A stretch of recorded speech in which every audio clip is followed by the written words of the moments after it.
अगर आरोप सही है तो उस इंसान को फांसी होनी चाहिए जिसने इन 3 जिंदगियों को आग के हवाले कर दिया। अगर आरोप सही है तो ये समाज खामोश क्यों है?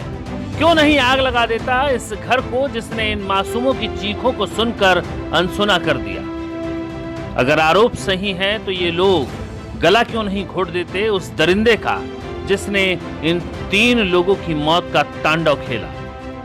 गुस्सा आता है जब जब समाज में ऐसी दर्दनाक तस्वीरें सामने आती हैं। गुस्सा आता है जब ये सुनने में आता है कि किसी ने चंद पैसों के लालच में किसी की जान ले ली। कहां मर जाते हैं वो रिश्ते, कहां दफन हो जाती हैं वो भावनाएं, कहां गुम हो जाते हैं वो जज्बात। हाथ भी नहीं कांपते दरिंदों के। देखिए ना, दहेज के दानवों ने एक बार फिर क्रूरता की सारी हदें पार कर दी। तस्वीर ऐसी जिसे देखकर आपके रोंगटे खड़े हो जाएंगे, शरीर का रोम रोम जल उठेगा। विचलित करने वाली हैं ये तस्वीरें, इसीलिए हम आपको इन तस्वीरों को तकनीक के आवरण में लपेटकर दिखा रहे हैं।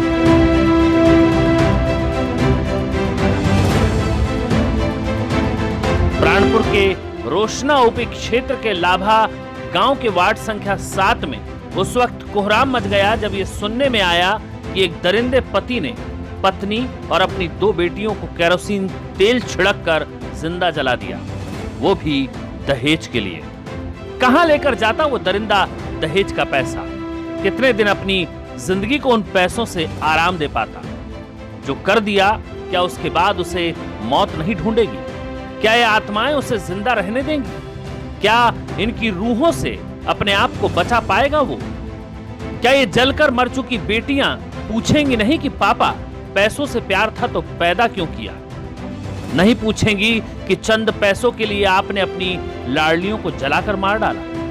मोहम्मद ताहिर, यही नाम है उस दरिंदे का जिसने इन जिंदा लोगों को लाश बना दिया। बताया जा रहा है कि मोहम्मद ताहिर अपने मायके से दहेज के रूप में दिए जाने वाले 2 लाख रुपए मांगने का पत्नी हिना खातून पर दबाव बनाता था। 25 साल की हिना खातून 2 बेटियों की मां भी थी। पहली बेटी आयत प्रवीण जिसकी उम्र 7 साल थी और दूसरी सानिया खातून जिसकी उम्र 5 साल। गुरुवार की सुबह दहेज के पैसों को लेकर एक बार फिर झगड़ा हुआ। पति मोहम्मद ताहिर देखते ही देखते इंसान से दरिंदा बन गया और हिंसा और दुर्व्यवहार की सारी हदें पार करते हुए उसने अपने परिवार के साथ मिलकर पत्नी हिना खातून, बेटी आयत प्रवीण और सानिया खातून की हत्या कर दी। गांव में इस घटना के बाद लोग सन्न हैं। घटना की सूचना पाकर ओपी प्रभारी प्रेम कुमार भारती आनंद फानन में पुलिस बल के साथ मौके पर पहुंचे और ग्रामीणों के सहयोग से आरोपी मोहम्मद ताहिर सहित उसकी मां मसूमात हदीसन को गिरफ्तार कर लिया और इन तीनों शवों को पोस्टमार्टम के लिए कटिहार सदर अस्पताल भेज दिया। घटना को लेकर मृतका के भाई अब्दुल मतीन ने बताया कि उसकी बहन की शादी साल 2011 में हुई थी और तब से ही लगातार उसके ससुराल वाले उसे प्रताड़ित करते थे। उसकी बहन के साथ पति हमेशा लड़ाई झगड़ा और मारपीट करता था। कई बार पंचायत भी हुई। 2 साल पहले पिता मोहम्मद ऐनुल मस्तान ने कटिहार न्यायालय में दहेज प्रताड़ना का मामला भी दर्ज कराया था, लेकिन इतना सब होने के बाद भी कोई नतीजा नहीं निकला और आखिरकार दहेज लोभियों ने अपने दिल की आग को 3 जाने लेकर ठंडा कर दिया।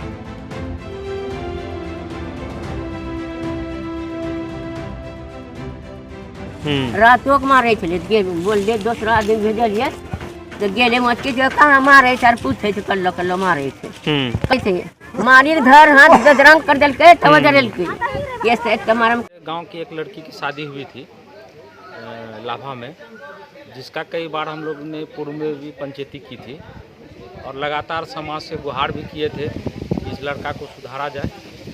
और इनके द्वारा जो है शादी के कुछ दिनों के बाद से ही प्रताड़ना शुरू हो गई थी और बार बार जो है लड़की से बाप से दहेज की मांग की जा रही थी।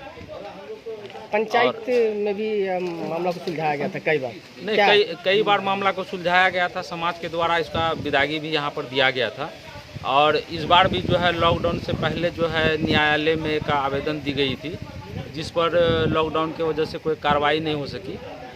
उसी मामले में जो है लड़की के ऊपर दबाव बनाया कि तुम अपने बाप से 5 लाख रुपया का डिमांड करो, 2 लाख रुपये का डिमांड करो। बार बार इस तरह का डिमांड उससे किया जाता था और अंत उस लड़की को लाया गया, उसके जीजाजी के द्वारा सारा रिस्क लिया गया कि इसके बाद अब कोई गलती नहीं होगी।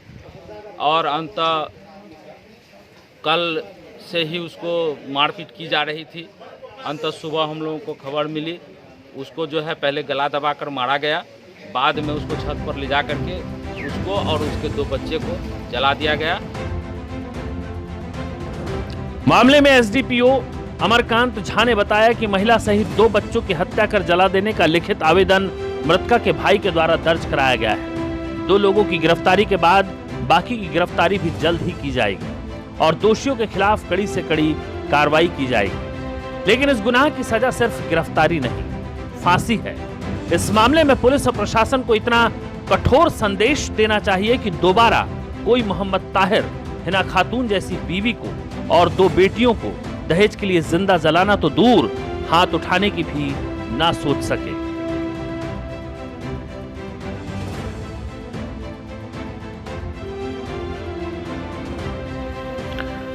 प्राणपुर से धनंजय यादव के साथ विकास ओझा, टाइम्स न्यूज, कटिहार।